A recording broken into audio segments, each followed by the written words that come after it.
No. Hey guys, it's Sam here from Song 101, and in this video we're going to be talking about how to figure out the chords to a song by ear. There's going to be no more going on ultimateguitar.com, searching YouTube for videos of people playing it. You're just going to figure it out for yourself. Now for me, this is probably the most important skill to have as a musician. It doesn't matter how fast you can move your fingers and shred the guitar, or if you can sing perfectly in tune. If you've got a crap ear and you can't figure out chords by ear and melodies and things like that, it doesn't mean anything. So for me, this is really important.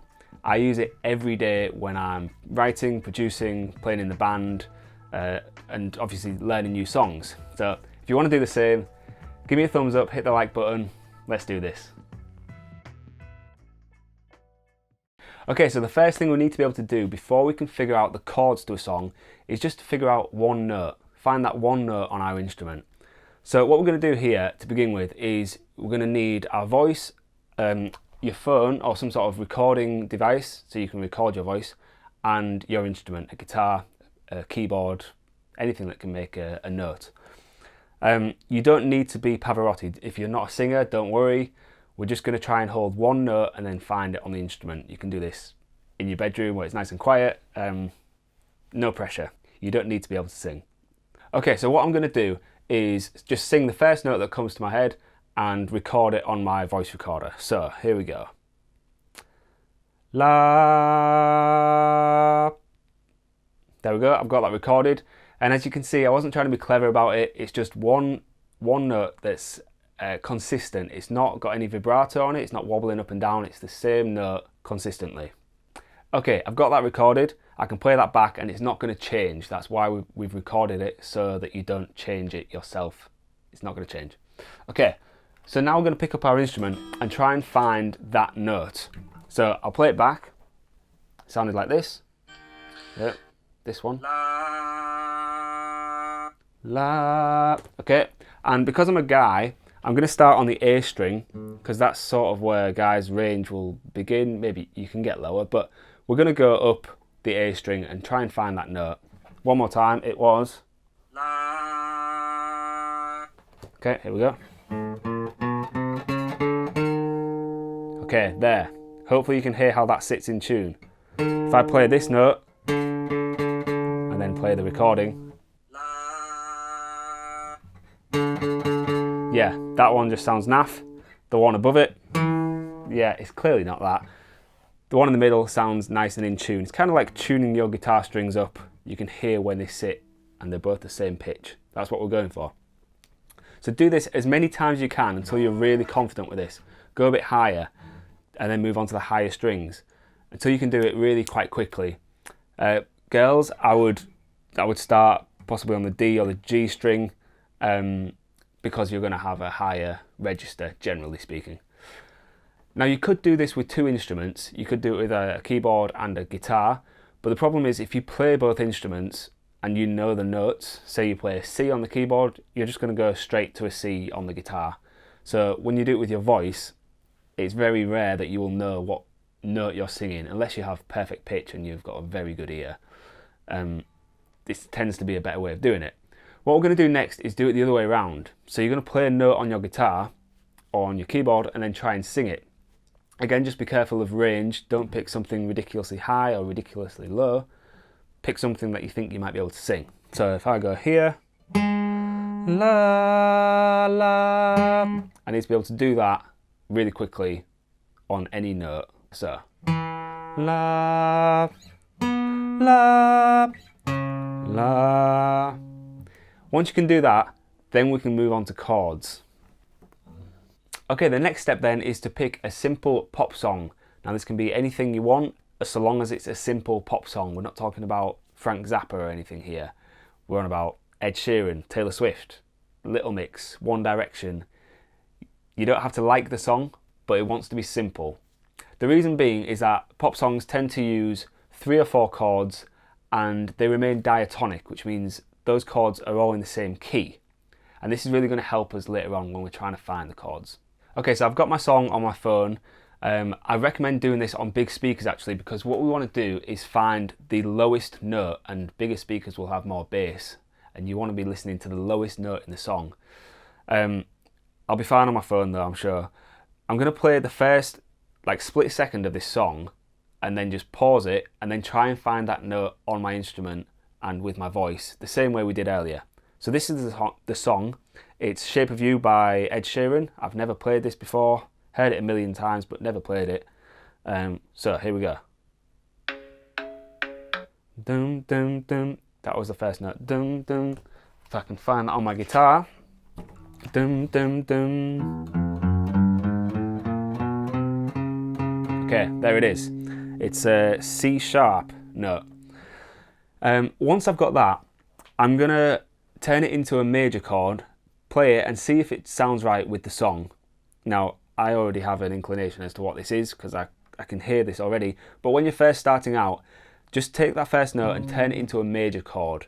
We're going to do this with a capo to begin with, and then we'll do it for bar chords and piano later on. So stick a capo on the fret that you just played.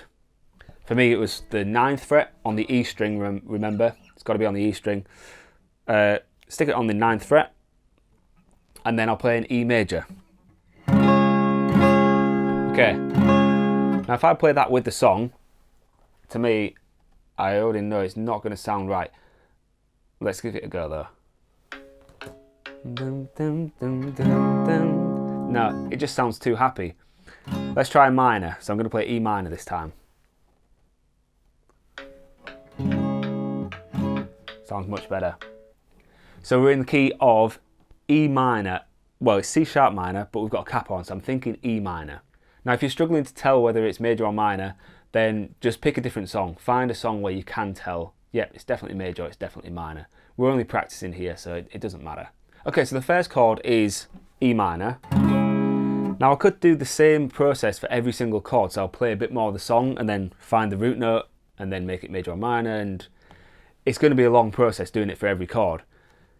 However, what we can do is, because it's probably going to remain diatonic, i.e. in the same key, is just use chords from this key. So, in the key of E minor, we have the chords E minor, F sharp diminished, G major, A minor, B minor, C, God, I'm testing myself now, C major, D major, and then back to E minor.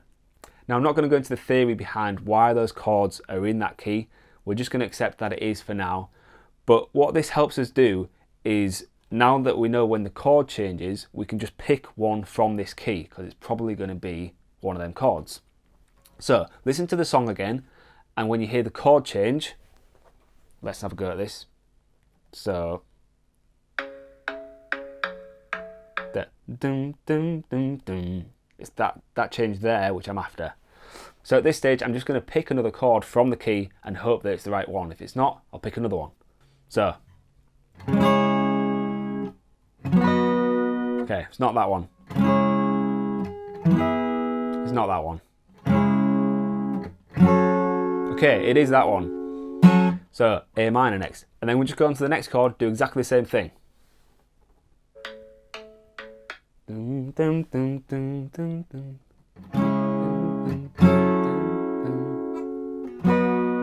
No. There we go.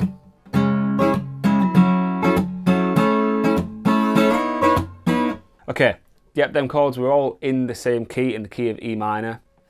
It made it much easier for me to find the chords instead of doing that whole find the root note, is it major, is it minor? I already knew what chords were likely to come up. Okay, so we've got our chords. Now some songs are going to repeat the same chords throughout the whole song. I'm pretty sure Shape of You does. But some songs are going to change, say, in the chorus or in the pre-chorus or in the bridge. So you might have to do that process again for different sections. Just play along. If it starts to sound like the chords aren't fitting anymore, then you probably have to run the process again. But again, it probably stays within the same key. So you can probably just use the chords which were in that key. Okay, so that was if our song is in a minor key, right? We had the chords in E minor. Now what if we've picked a song and the first chord is a major chord and we're in a major key? Well, there's a little trick we can do with the capo in order to make this a lot easier to remember. All we're going to do is take the capo back. So that was on the 9th fret. Say it was on the 9th fret again, but it was a major chord. Instead of putting the capo on the 9th fret, move it back by 3. So 1, 2, 3, onto the 6th, and then play a G chord. And now we're in C sharp major, except I'm thinking G major. The reason we've done that is because G major and E minor are what's known as relative keys, meaning they share all of the same notes and therefore all the same chords. So that same list of chords I gave you earlier, which was E minor, F sharp diminished, G major, etc., they're the same chords that are in G major. So if you've picked a song which starts with a major chord, we're going to use them same chords again, but the capo is 3 frets back. And again, same process. So that works with the capo. Now, if you don't have a capo, or you know your bar chords, you don't want to use a capo, or you're on the piano, then what we've got to do is find the chords in whatever key the song is in. So for this song, we was on the 9th fret, we said that was C sharp minor. If I play that as a bar chord, like this, in order to get the chords in that key, I could work it out using a long theoretical process, which you do want to be able to do eventually. But for now, just Google chords in the key of C sharp minor, and it will give you, it'll just spit them out at you, and you can pick from them chords then and do the same process. If you're in a major key, it's the same thing. So again, if we were on C sharp and it was a major chord, then you just Google chords in the key of C sharp major, and it will spit them out and you pick from them chords again. Same on the piano. Now ultimately we don't want to be Googling things, but as I say, it's a bit too in-depth for this video, so for now that will work absolutely fine. So as with anything, the more you do this entire process, the quicker it becomes, and what happens is you actually develop something called relative pitch. Now this is different from perfect pitch. Perfect pitch is where you hear a note without any reference whatsoever and you can say, that's an A, that's a B, that's a G sharp, anything like that. Relative pitch, on the other hand, is where once you're given that first note, you can work out any other note. And this is so much easier to develop. And it works with chords as well. So, for instance, you know the first chord is E minor. You can start to hear, without even picking up your instrument, what the next chord is. So you can hear, oh, the next one goes to a D, then it goes to a C, then it's A minor. And you're not just sat there going, is it that? Is it D? Is it F? Is it G? You just know without even playing. So once you've done this quite a lot, you won't have to go through that process. You'll just know as soon as you've got the first chord how the rest of the song goes. Okay, so let me know down below in the comment section how you get on with this process. Do you find it easy? Do you find it difficult? Is it something that already comes quite naturally to you? Let me know and we can have a bit of discussion. Whilst you're down there, if you could give me a thumbs up if you like this video, and also hit the subscribe button and the little bell notification. That way you can keep up to date with everything we do here at Song 101. Take care guys, and I'll see you in the next video.